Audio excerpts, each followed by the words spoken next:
chaque année, dans leur sondage économique, le Burkina est le pays le plus pauvre, le Mali est le pays le plus pauvre, le Niger est le pays le plus pauvre.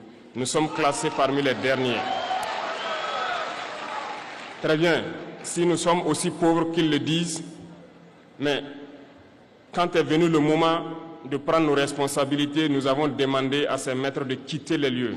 Pourquoi ne veulent-ils pas partir? Lorsque nous prenons le cas du Niger, depuis plus de 40 ans, certains pays exploitent l'uranium pour produire de l'énergie chez eux.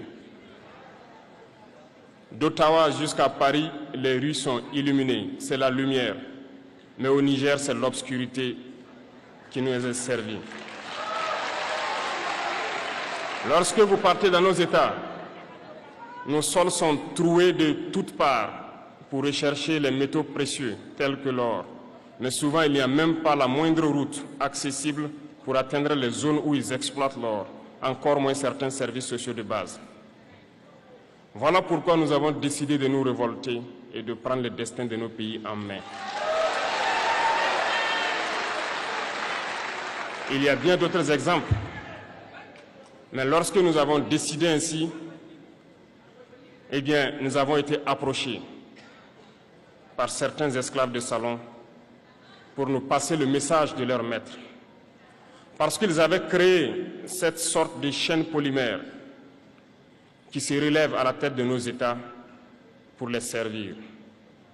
Et nous sommes venus briser la chaîne. Et c'est inconcevable pour eux.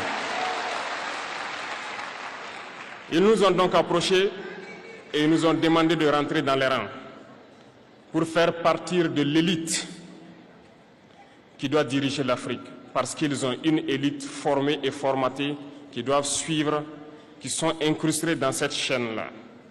Nous avons refusé de rentrer dans leur rang. Et dès lors, les hostilités ont commencé.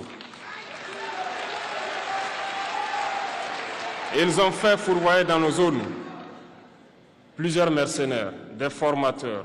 Les agents sont descendus dans le Sahel pour espérer mener des attaques barbares, lâches contre nos populations, espérer les révolter.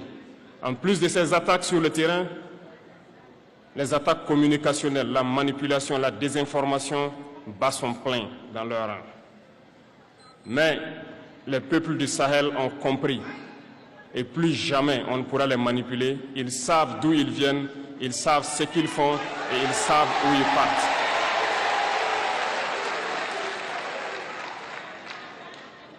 Nous n'allons plus permettre cela. Les gens sont éveillés et les gens se battent aujourd'hui, pas pour nous-mêmes, mais pour les générations à venir. Et merci à tous pour le combat qui est livré. Cela ne nous fait jamais pleurer. Nous n'allons pas trembler. Nous allons affronter. Nous allons nous battre pour l'indépendance réelle, pour notre liberté.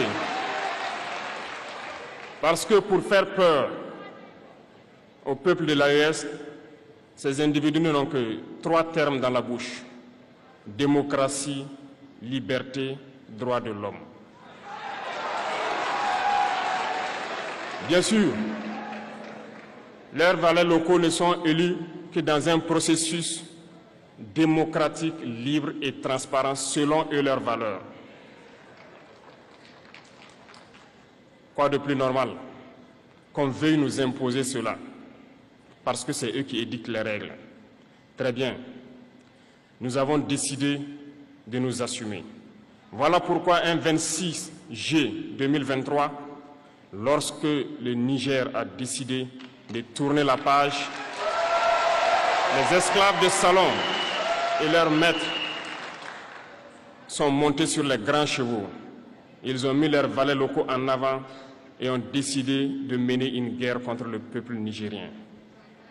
Nous avons donc dit, quiconque osera s'en prendre au Niger nous aura en face, parce que nous mènerons une guerre sans merci jusqu'à la dernière goutte de sang pour quiconque osera s'attaquer à nos États.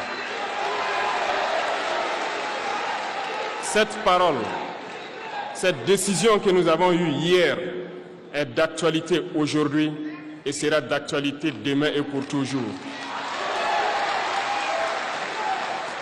Ainsi,